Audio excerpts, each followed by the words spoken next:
ఎన్నికల కమిషన్ వాళ్ళు డ్రోన్స్ పెట్టినారు కదా, హైపర్ సెన్సిటివ్ ఏరియా కదా, మరి పోలీస్ డిపార్ట్మెంట్ వాళ్ళు ఏం చేస్తున్నట్టుగా బయట నుంచి మేము తెప్పించుకుంటుంటే ఏ ఒక్కటైనా మీరు నిరూపించగలుగుతారా? వాళ్ళెవరో గేట్ కాడ ఎవడో ఫోటోలు దిగినాడంట, ఆ ఫోటోలు దిగిన వాళ్ళు బౌన్సర్లు అంట, బౌన్సర్లు మేము తెచ్చుకున్నామంటే మేము తిప్పుకున్నామా?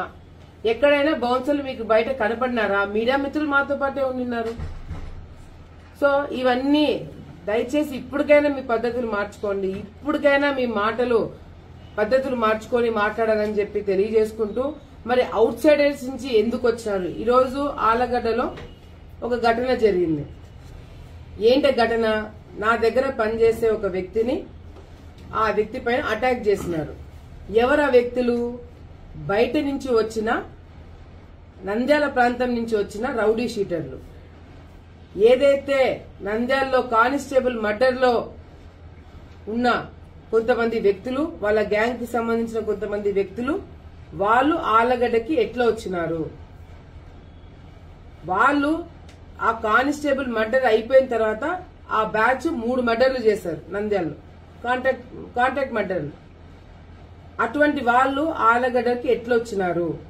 ఎవడు తీసుకొచ్చినాడు? అంటే నేనే తెప్పించుకొని నేనే మా వాళ్ళని మీద అటాక్ చేయించుకుంటానా? ఏమన్నా బుద్ధి జ్ఞానం ఉండి మాట్లాడుతున్నారా వైసీపీ నాయకులు?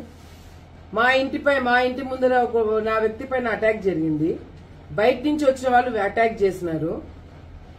ఆ గ్యాంగ్ లో ఉన్న ఒక వ్యక్తి గంగుల కిషోర్ రెడ్డి కొత్తపల్లికి తీసుకోబోయి ఆ వ్యక్తిని ఏజెంట్ కూర్చోబెట్టాలని చెప్పి ప్రయత్నం చేస్తున్నాడు.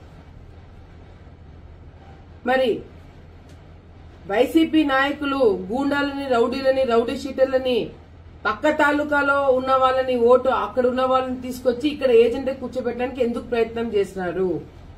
కొత్తపల్లిలో ఆ వ్యక్తులు తిరగడం అనేది కూడా పోలీసులు గమనించినారు.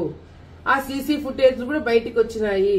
ఆ వ్యక్తిని మీరు కవ్వా బ్యాచ్, ఈ బ్యాచ్ అంతా కూడా కానిస్టేబుల్ మర్డర్ కేసులో ఉన్న వాళ్ళందరూ కూడా దాంట్లో ఒకడు, ఆ మర్డర్ కేసులో ఉన్నాడో లేదో తెలియదు వాడు, కానీ వాడైతే ఆలగడ్డలో వాడికి ఓటు లేకపోయినా కొత్తపల్లికి తీసుకుపోయి వాళ్ళని ఏజెంట్ కూర్చోబెట్టడానికి ఎందుకు ప్రయత్నం చేస్తున్నారు?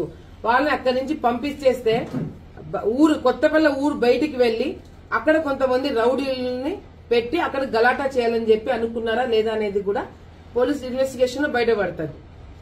ఇప్పుడు కూడా మేము చాలా ప్రశాంతంగా ఉన్నాము. పోలీసులు ఏదో చేస్తాం మేడం, మేము కంపల్సరీగా న్యాయం చేస్తాము, ఇన్వెస్టిగేషన్ చేస్తున్నామని చెప్పి అంటున్నారు. కాబట్టి కూడా నేను వెయిట్ చేస్తా. చట్టం తన పని తను చేసుకొని పోతుంది. చూస్తాను ఎంతవరకు పని అవుతుందో. ఎందుకంటే వాళ్ళు చేయకపోతే మాత్రము తప్పకుండా ఆ వ్యక్తికి కావచ్చు, మాకు కావచ్చు, న్యాయం జరిగేలాగా మేమే చేసుకోవడం జరుగుతుంది.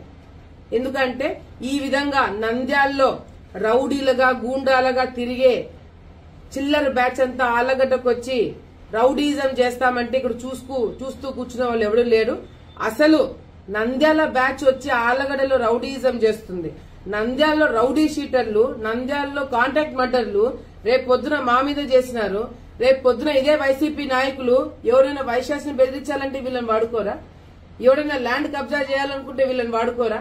రౌడీలను, గుండాన్ని తీసుకొచ్చి రాజకీయం చేస్తున్నారా? గాడిదలు కాస్తున్నారా? ఈ రోజు మాకు నీతులు చెప్తున్నాడు ఇక్కడ ఉన్న గంగుల ప్రభాకర్ రెడ్డి గారు. ఖండిస్తున్నాడంట. దేనికి ఖండిస్తున్నారు? దగ్గరుండి మీ వైసీపీలో ఉన్న, మీ పార్టీలో ఉన్న వ్యక్తి అదే నంద్యాల బ్యాచ్ ని తీసుకుపోయి కొత్తపల్లిలో law and order problem create చేయాలని చెప్పి చూస్తున్నారు. ఇంతవరకు ఆలగడ్డలో అటువంటి సంస్కృతి రాలేదు. మీరు చేసే అరాచకాల వల్ల ఈ రోజు కాంట్రాక్ట్ మర్డర్లను తీసుకొచ్చి ఇక్కడ రౌడీజం చేస్తున్నారు. నేను ఎటువంటి ప్రెషర్ పోలీస్ డిపార్ట్మెంట్ వాళ్ళ మీద పెట్టే వద్దని చెప్పినా నేను డీఎస్పీ గారికి. నిన్న రాత్రి సిఐ వాళ్ళందరూ మొన్న రాత్రి మా ఇంటికాడికి వస్తే అసలు మేము కంప్లైంట్ ఇవ్వదలుచుకోలేము, మాకు వద్దు కంప్లైంట్, మేము ఇవ్వదలుచుకోలేము, మాకు నమ్మకం లేదు, పోలీస్ డిపార్ట్మెంట్ పైన కానీ వ్యవస్థ పైన మాకు నమ్మకం లేదు, మాకు ఎట్లా న్యాయం చేయించుకోవాలని మేమే చూసుకుంటామని చెప్పి చెప్పడం జరిగింది. కానీ ఎస్పీ గారు లేదు మేడం మీరు కంప్లైంట్ ఇప్పించండి, జరిగింది లా అండ్ ఆర్డర్ ప్రాబ్లం, రేపు పొద్దున ఇంకెవరికైనా జరగచ్చు అని చెప్పి అంటే అప్పుడు కంప్లైంట్ ఇవ్వడం జరిగింది.